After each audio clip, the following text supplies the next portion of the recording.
Bonjour et bienvenue dans mon journal de lecture hebdomadaire où je parle chaque semaine des livres qui m'ont occupé.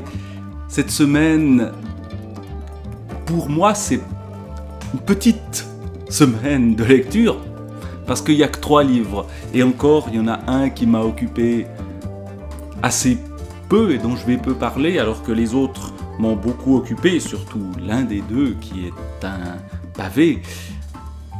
Et donc, je vais en parler. Alors, il y a des livres encore en cours qui sont un peu laissés de côté. J'en parlerai pas aujourd'hui et j'y reviendrai, notamment une réflexion sur l'informatisation de nos vies que j'ai laissé de côté pour me plonger un tout petit peu dans Stéphane Mallarmé, dans une poésie de Stéphane Mallarmé, beaucoup plus dans Un homme plein de misère de Jacques Abeille, et puis j'ai terminé aussi les fragments d'elle de Lise Michel, dont j'ai déjà parlé dans des vidéos précédentes.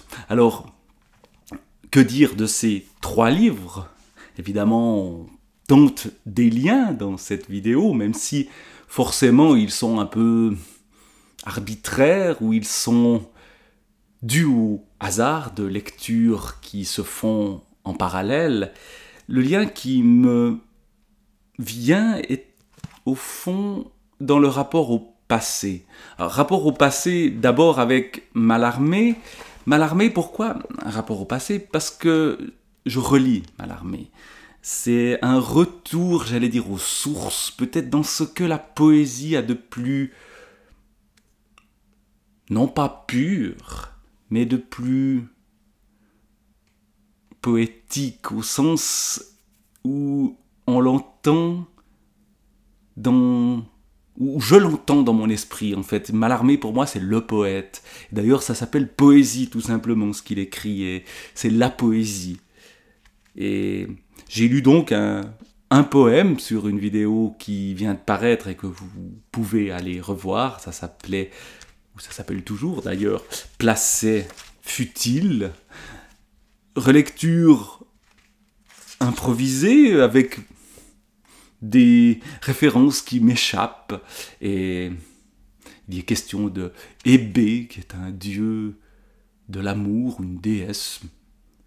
Je ne savais pas dans la vidéo et j'ai été regarder, je ne sais déjà plus. Bref, ce Placet futile, voilà une certaine futilité aussi peut-être dans la lecture de Stéphane Mallarmé.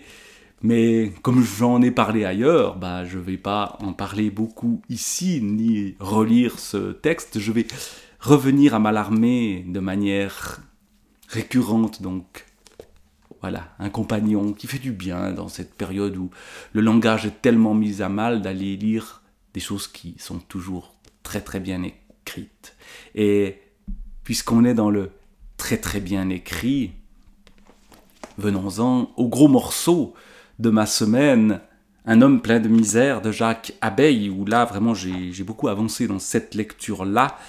Ce livre qui est la suite de son cycle des contrées, qualifié de SF de science-fiction, oui et non. Enfin, c'est difficile à classer ce livre-là, et tous les classements de livres sont souvent arbitraires, à part la poésie de Mallarmé qui est difficile à classer ailleurs. Mais Un homme plein de misère, c'est donc la suite de ce cycle des contrées, avec ces 2 livres fascinants qui ont débuté ce cycle, les jardins statuaires, et on se retrouve sur les territoires des jardins statuaires, mais beaucoup plus tard dans ce livre-là, et puis Le veilleur du jour, qui est moins présent dans cette suite où on quitte la fameuse ville de Térèbres pour voyager, suivre les barbares. Les 2 livres qui étaient au départ séparés, c'était Les barbares et la barbarie, et puis ça donne Un homme plein de misère. Et d'ailleurs, je ne sais pas si je suis dans la lecture de Les barbares ou de la barbarie, puisque s'est refondu en un seul livre, dont on peine à voir qu'il en a été deux. Et cette question du livre refondé, relu, retravaillé est au cœur d'Un homme plein de misère, parce que nos personnages, en particulier le narrateur, comme souvent chez Jacques Abeille, on n'en sait pas le nom ou on le découvre très tard, mais là j'en suis à la page 528 et on n'en sait toujours pas grand-chose sur lui. Le narrateur est une sorte d'homme ordinaire qui se retrouve embarqué dans une aventure extraordinaire. Il quitte Thérèbres, la grande ville, parce qu'il a retranscrit, traduit un livre qui parle du passé, qui parle la langue des jardins statuaires. C'est peut-être le livre qu'on a lu auparavant, les jardins statuaires, parce qu'il y a beaucoup d'allusions à ce livre-là, et on retourne donc sous les suites, ou dans la suite d'un prince barbare qui aurait conquis l'ensemble du territoire, mais qui en fait ne gouverne rien. Et ce prince barbare des steppes, peut-être est-il originaire des jardins statuaires, et on retourne donc sur ces lieux déjà mystérieux où on cultivait des statues qui poussaient dans la terre et comme des plantes se développaient par elles-mêmes, mais il semblerait que ça n'existe plus, et donc on va dans ces ruines à la recherche du passé. La recherche du passé, je disais que c'était le point commun entre les différents livres dont je parlais, cette idée d'aller revoir. Ben là, on retourne sur des terres détruites, ou sinon détruites, en tout cas changées, et pleines de mystères. Un homme plein de misère et un livre plein de mystères. Voilà ce livre-là, et puis toujours ce style de Jacques Abeille, ces rencontres étranges, alors très souvent d'ailleurs avec une érotisation, des femmes apparaissent, il y a une dame en bleu, une femme bleue qui accompagne le groupe de plus en plus restreint de barbares ou de chevaliers des steppes qu'accompagne notre narrateur, et cette femme en bleu, elle va, elle aussi, comme d'autres personnages, plus tard et plus tôt dans l'histoire, se glisser dans le lit du narrateur et des autres personnages, avec cette dimension sensuelle qui est toujours très finement amenée, avec la dimension mystérieuse, et puis on suit le fleuve à la recherche de personnages qu'on avait vus déjà dans les jardins statuaires, le voyageur et la femme qui l'accompagnait, la petite fille qui l'accompagnait. Que sont-ils devenus? Va-t-on les redécouvrir? Voilà, plein de mystères.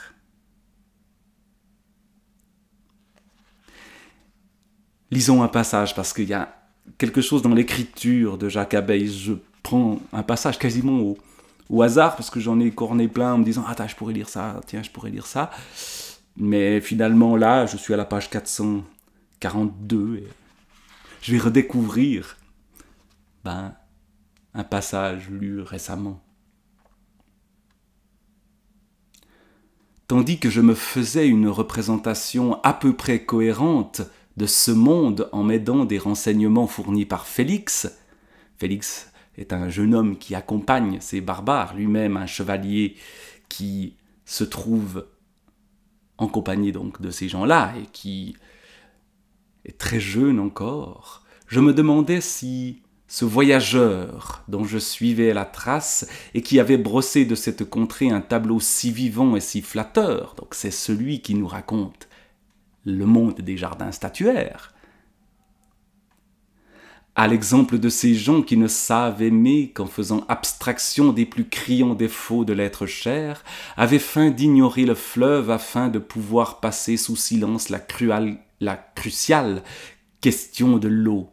Oui, parce qu'on se retrouve au bord d'un fleuve, or il n'est jamais question de fleuve dans le livre des jardins statuaires, celui qu'on a lu ou celui qui est imaginé dans ce livre-là, on ne sait pas trop, où effectivement on a l'impression qu'il n'y a que des domaines avec ces jardins, mais pas de fleuve immense au milieu.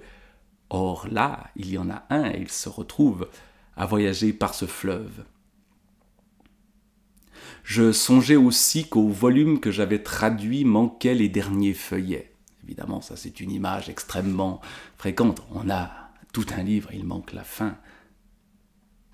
Peut-être arraché par l'auteur lui-même, qui n'aurait finalement pas souhaité laisser trace de son humeur assombrie et d'une vision moins heureuse de la contrée.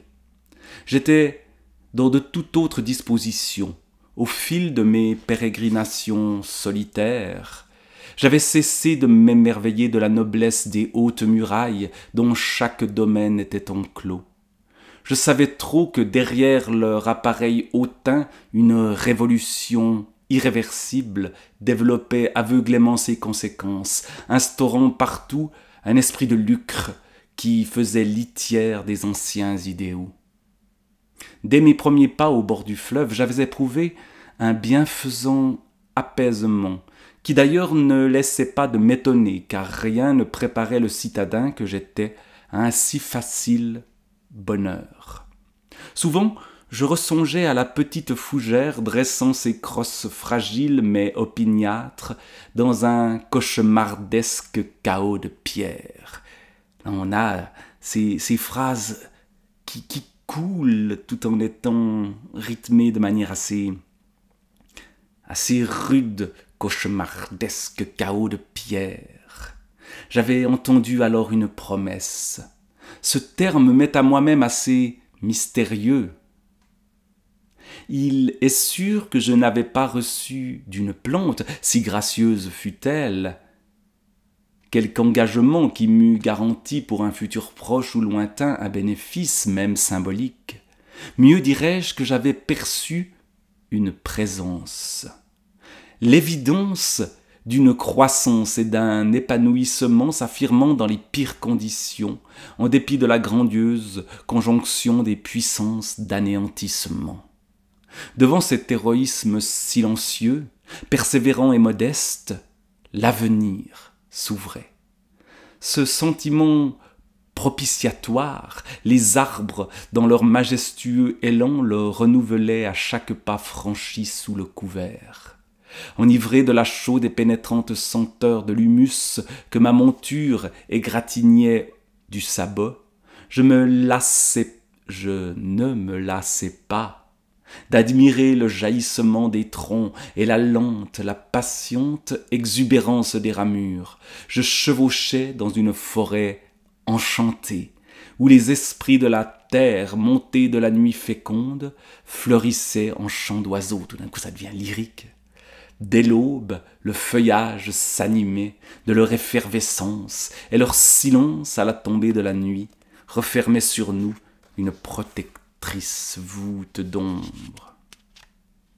Voilà dans quelle atmosphère on est plongé. Là, c'est un moment plutôt apaisant. Il y a des moments beaucoup plus inquiétants, des personnages beaucoup plus sombres qui apparaissent, mais jamais si sombres que ça. Il n'y a pas de véritable méchant dans cette histoire-là. Il n'y a peut-être pas non plus de véritable héros. Notre héros, si tant est que ce soit lui, est un homme plein de misère. Et les hommes sont tous pleins de misère, mais la quête, peut-être du passé, peut-être aussi l'aventure, va leur permettre peut-être pas de quitter leur misère, mais de vivre avec. La quête du passé, je disais que c'était le point commun des livres dont je parle cette semaine, que j'ai lu cette semaine. J'ai donc terminé les fragments d'elle de Lise Michel, des récits. Alors là encore, la classification des récits qui sont en grande partie autobiographiques ou ou centrées sur des réalités, même si parfois on commence à en douter quand on lit certaines histoires qui sont reconstruites sans doute, qui sont des histoires familiales des familles, de la famille de l'autrice, qui retracent le passé de ses ancêtres et en particulier des femmes, fragments d'elles, fragments de femmes qui ont vécu des vies parfois banales ou qu'on pourrait croire banales et qui ne le sont pas tant que ça, et d'autres qui ont vécu des aventures assez extraordinaires, notamment le personnage de celle, Joséphine, qui, à la fin du XIXe siècle, côté paternel, vous voyez qu'on retrace précisément la famille, on a été du côté maternel dans le début du livre, on passe au côté paternel plutôt dans la deuxième partie, est une jeune femme fribourgeoise de 21 ans, lorsqu'elle s'engage comme gouvernante en Autriche. Nous sommes en 1884. Dans son village d'origine, à Talence, le travail se fait rare et elle choisit de tenter sa chance à l'étranger. Voici ce qu'auraient pu être des fragments de son journal. Et là, on entre dans la fiction, l'Empire de l'Est, etc. Elle part en Autriche, cette Joséphine, puis elle est censée revenir à Talence, dans le canton de Fribourg, mais l'homme qu'elle va épouser est déjà parti pour l'Argentine. Et donc on a ces aventures, puis ils reviennent en Suisse pour s'installer, non pas à Talence dans la Veuvez, mais à Cher, dans la Broye, pour prendre un café, le café de la Grappe à Cher. Et on nous raconte aussi la vie dans ce restaurant, ce café, où les gens boivent, et pour des gens très catholiques comme les gens du début du XXe siècle, ça pose problème. Et puis il y a d'autres personnages, des femmes. Il y a une lettre à grand-maman Odile. Il y a les racines, les souvenirs de gens qui ont vécu et qui ne sont plus là, et qui ont vécu discrètement, qui n'ont laissé que peu de traces. Et effectivement, ici, ce retour sur la famille, sur celles qui ont été discrètes très souvent, et quelque chose qui me semble essentiel, qui a très longtemps été négligé. On a gardé le souvenir des hommes et non des femmes. Et là, redonner une vie, redonner une existence, redonner corps à ces femmes, avec beaucoup de sensibilité, eh bien ça permet justement de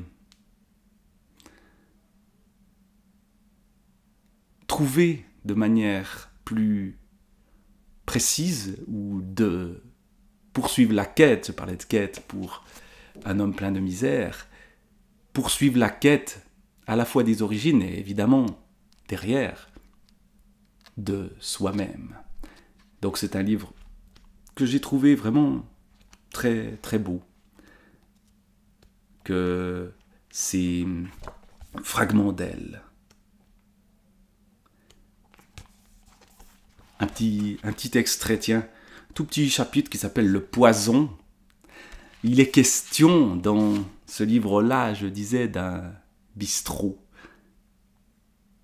Ida et Oscar, voilà, des ancêtres, on se perd un peu dans qui est qui par rapport à qui sont les grands-parents, les arrière-grands-parents, etc., peu importe, eurent 5 enfants qui n'ont pas tous eu la même résistance aux tentations du bistrot, aux oubliés. Vide, rien, nostalgie, oubli. Le verre est bu et pue l'ennui. Quand il est plein, il sent l'agneau ou le blanc. On boit parce qu'on ne sait plus ni où ni pourquoi on est passé comme une ombre, comme un rien.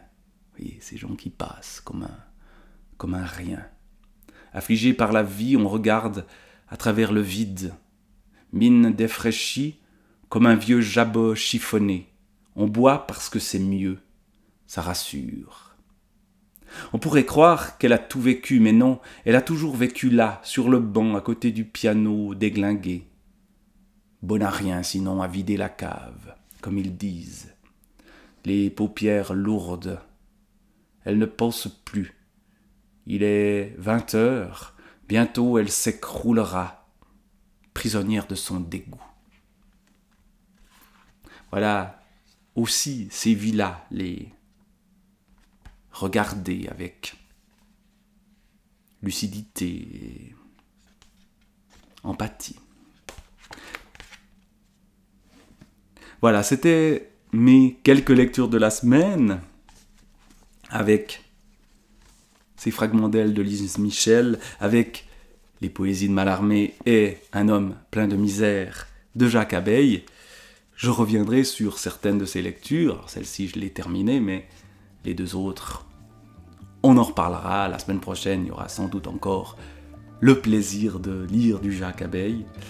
Et puis on reviendra aussi, j'espère, sur Julien Gracq et le Rivage des Syrtes, qui est ma relecture parallèle à Mallarmé, mais Mallarmé a pris le dessus récemment, mais j'ai bien envie de reprendre le Rivage des Syrtes, d'autant plus que je trouve qu'avec Jacques Abeille, il y a quelque chose qui dialogue.